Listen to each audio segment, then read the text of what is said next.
7/4 বা 7/4 মিশ্র ভগ্নাংশে প্রকাশ করো। আচ্ছা, 7/4 বা 7/4 এটি হলো একটি অপ্রকৃত ভগ্নাংশ। এর এই লব 7, এই হর 4-এর থেকে বড়।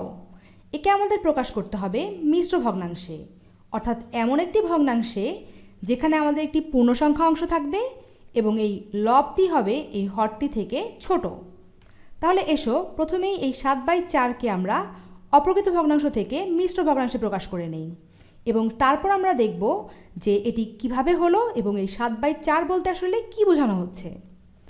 তাহলে এই 7/4কে অপ্রকৃত ভগ্নাংশ থেকে মিশ্র ভগ্নাংশে প্রকাশ করতে হলে আমাদের এই 7 বা লবটিকে এই 4 বা হরটি দিয়ে ভাগ করতে হবে।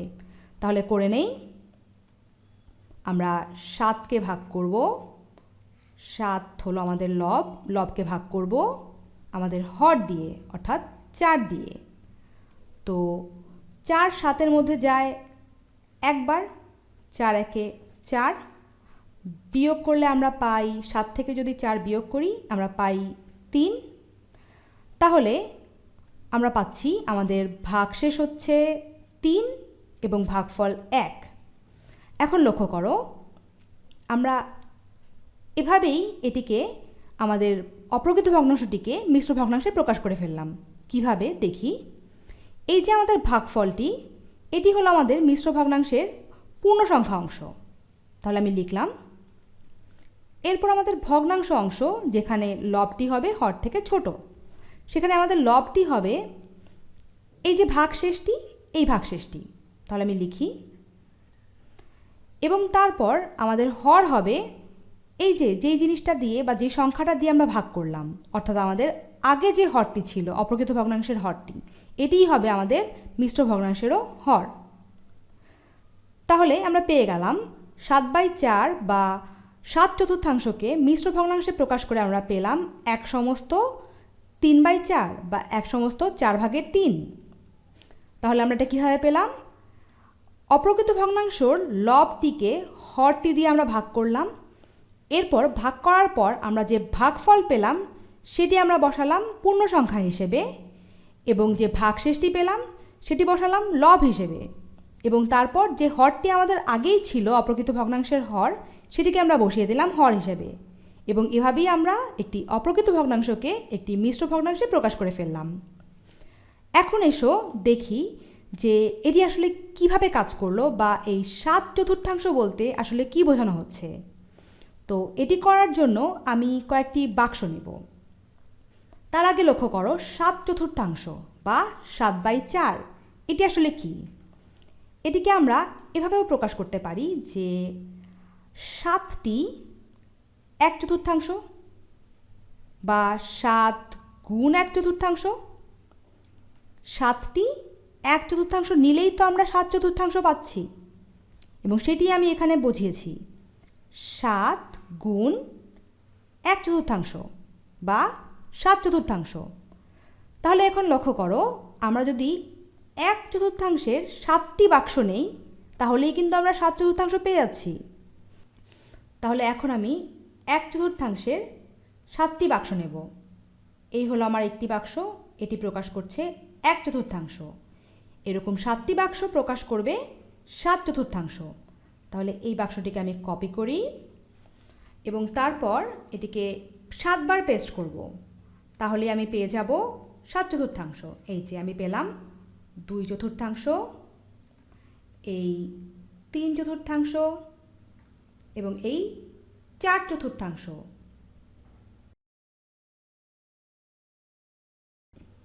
এখন লক্ষ্য করো 4/4 অর্থ কী।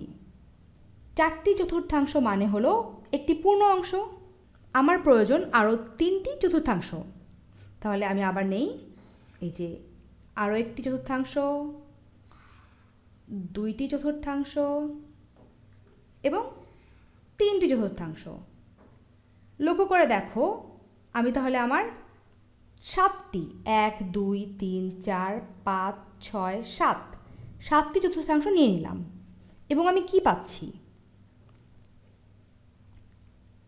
আমার এখানে আছে 4টি 1/4 বা 4 গুণ 1/4, এবং তারপর আমার এখানে আছে 3টি 1/4 বা 3 গুণ 1/4, এবং এই দুটিকে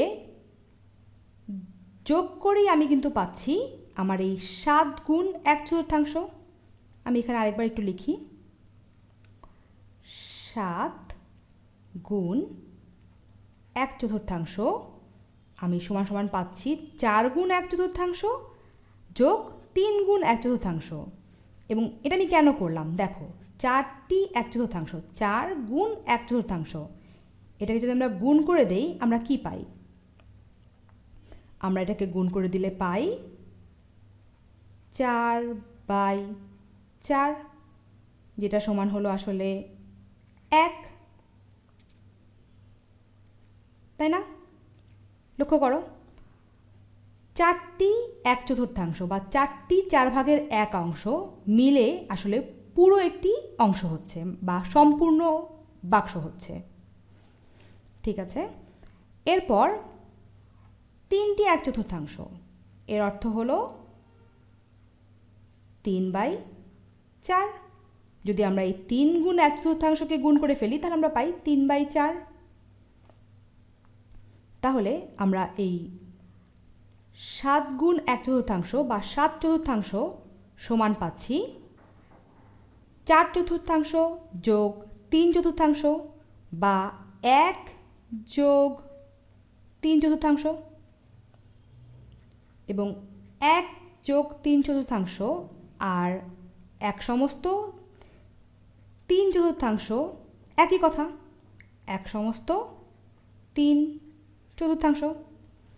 দেখো, এই যে 1 সমস্ত 3/4 বা 1 সমস্ত 3/4 বা 1 সমস্ত 4/3, এটি কিন্তু আমরা এখানেও পেয়েছি 1 সমস্ত 4/3 বা 1 সমস্ত 3/4 বা 1 সমস্ত 3/4, এবং এটি হলো আমাদের এই 7/4 মিশ্র ভগ্নাংশে প্রকাশ। এবং আমরা এখানে বাক্স দিয়ে 1/4 বেশ কয়েকটি বাক্স নিয়েও আমরা এটিকে এভাবে প্রকাশ করতে পারলাম। আশা করি বুঝতে পেরেছো।